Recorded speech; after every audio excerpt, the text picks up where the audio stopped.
मैं आपको आरएसआई का एक ऐसी हिडन टेक्निक बताऊंगा जो आपके ट्रेड्स को 10 गुना बेहतर कर सकती है। आरएसआई सिर्फ इंडिकेटर नहीं है, ये एक पावरफुल ट्रेडिंग वेपन है। आज हम दो हाईली एक्यूरेट आरएसआई की स्ट्रैटेजी डिस्कस करेंगे, जिसमें दूसरी वाली ने मुझे काफी प्रॉफिट बनाकर दिया है। शुरुआत हम बेसिक से करेंगे और एडवांस लेवल तक आरएसआई को एक्सप्लोर करेंगे। जैसे आरएसआई क्या होता है, आरएसआई में ट्रेड कैसे लें, आरएसआई डाइवर्जेंस क्या होता है, और प्राइस एक्शन के साथ आरएसआई को कंबाइन करके हम ज्यादा प्रॉफिट कैसे बना पाएं। सिंपली इसको यूज करने के लिए सर्च करें रिलेटिव स्ट्रेंथ इंडेक्स और इस पर क्लिक करें।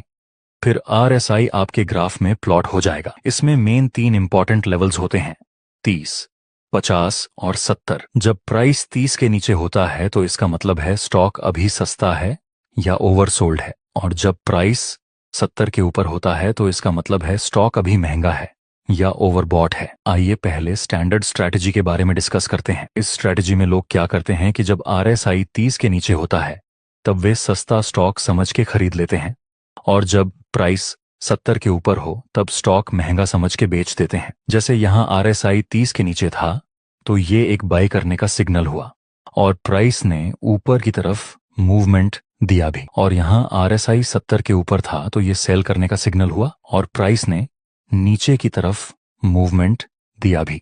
लेकिन ये स्टैंडर्ड स्ट्रैटेजी है, जिस वजह से इसमें हमें फेक सिग्नल मिलने का रिस्क भी ज्यादा रहता है। आप देख सकते हैं यहाँ आरएसआई 30 के नीचे था, तो अगर हम सिर्फ आरएसआई को देखकर खरीदते तो यहाँ हमारा स्टॉप लॉस हिट हो जाता, और यहाँ आरएसआई 70 के ऊपर था और सिर्फ इसको देख के हम बेचते तो भी हमारा स्टॉप लॉस हिट हो जाता। ऐसे फेक सिग्नल को अवॉइड करने के लिए आपको आरएसआई डिवर्जेंस का यूज करना चाहिए। इसके डाइवर्जेंस होते हैं, और लास्ट में मैं आपको ये भी बताऊंगा कि इन तीनों में से कौन सा डाइवर्जेंस स्ट्रांग है।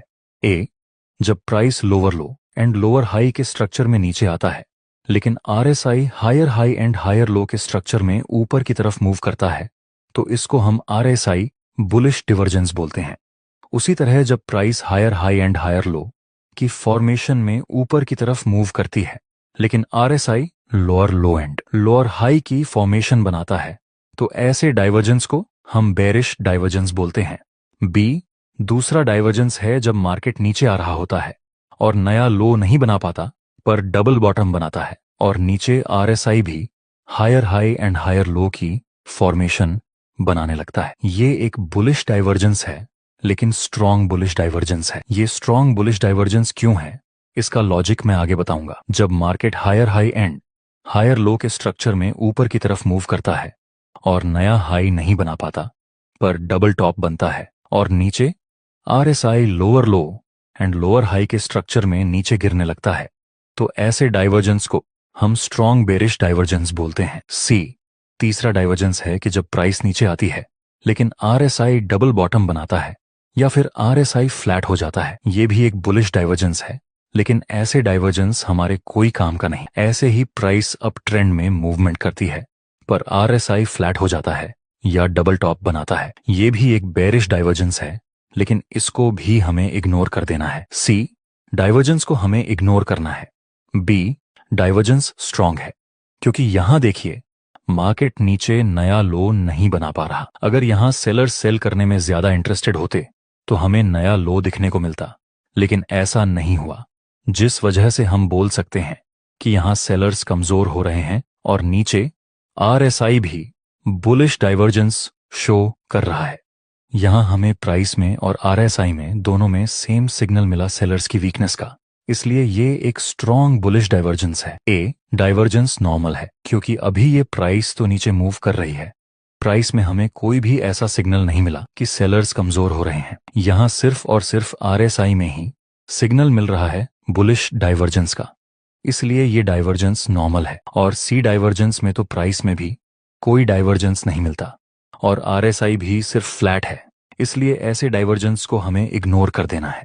अगर आप बिगिनर्स हैं तो शुरुआत में ये सब डाइवर्जेंस ड्रॉ करने में आपको बहुत ज्यादा तकलीफ आ सकती है, लेकिन इसका सोल्यूशन है मेरे पास। आप सिर्फ एक क्लिक करके सारे डाइवर्जेंस को ऑटोमेटिक प्लॉट कर सकते हैं, जिसके बारे में मैं आगे बताऊंगा। आइए अब समझते हैं इस डाइवर्जेंस स्ट्रेटजी का यूज करके हम ट्रेड कैसे करें और कैसे प्रॉफिट बना पाएं। स्टॉक मार्केट में एक बहुत पुरानी कहावत है कि भाव ही भगवान है। कोई भी इंडिकेटर हो, उसको हमें सिर्फ एक्स्ट्रा कॉन्फर्मेशन के लिए यूज करना है।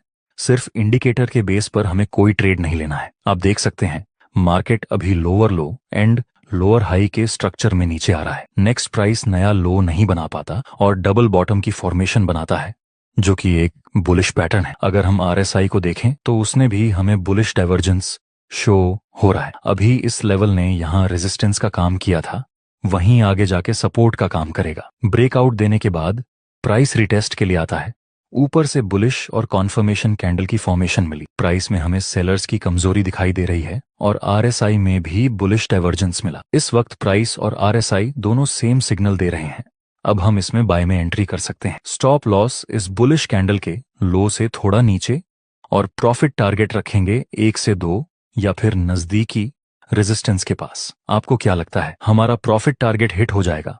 फाइनली हमारा टारगेट हिट हो चुका है। अब कुछ लोग कहेंगे कि ये ट्रेड तो हम सिर्फ चार्ट पैटर्न का यूज करके भी ले सकते थे। ये डबल बॉटम, ये इसकी नेकलाइन का ब्रेकआउट और प्राइस रिटेस्ट करके ऊपर चला गया। ये तो बहुत ही सिंपल था, तो फिर इसमें आरएसआई को यूज करने की क्या जरूरत है? माय डियर फ्रेंड्स, कभी कभी चार्ट पैटर्न्स में भी फेक ब्रेकआउट मिलने के चांसेस रहते हैं, जिसको अवॉइड करने के लिए हम आरएसआई का यूज करते हैं। जैसे आप यहाँ पे देख सकते हैं, अभी प्राइस डाउन ट्रेंड में मूव कर रही है और नीचे डबल बॉटम की फॉर्मेशन मिली। ऊपर से हमें इस नेकलाइन का ब्रेकआउट मिला, तो अगर हम यहाँ बाय में एंट्री करते तो हमारा स्टॉप लॉस हिट हो जाता। पर इसके बजाय हमने आरएसआई का भी यूज किया होता तो हमें साफ दिखता कि अभी आरएसआई न ही ओवरसोल्ड है और न ही कोई बुलिश डिवर्जेंस दे रहा है। ट्रेड लेने से पहले हमने आरएसआई का यूज किया होता तो अभी हमारा जो स्टॉप लॉस हिट हुआ वो नहीं होता। अब आप समझ गए होंगे कि क्यों हमें आरएसआई का यूज करना चाहिए। यहां आप देख सकते हैं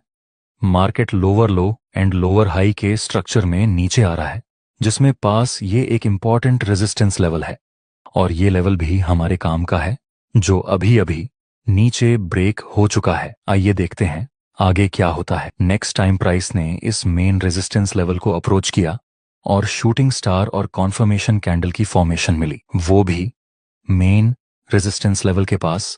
प्राइस एक्शन के अनुसार ये एक सेल करने का सिग्नल है, लेकिन हमें एक और कॉन्फर्मेशन चाहिए। क्या आरएसआई में कोई बियरिश डिवर्जेंस या ओवरबॉट जैसा कोई सिग्नल मिला? इस बार हमें आरएसआई में भी एक बियरिश डिवर्जेंस का सिग्नल मिला। अब हम सेल में एंट्री कर सकते हैं।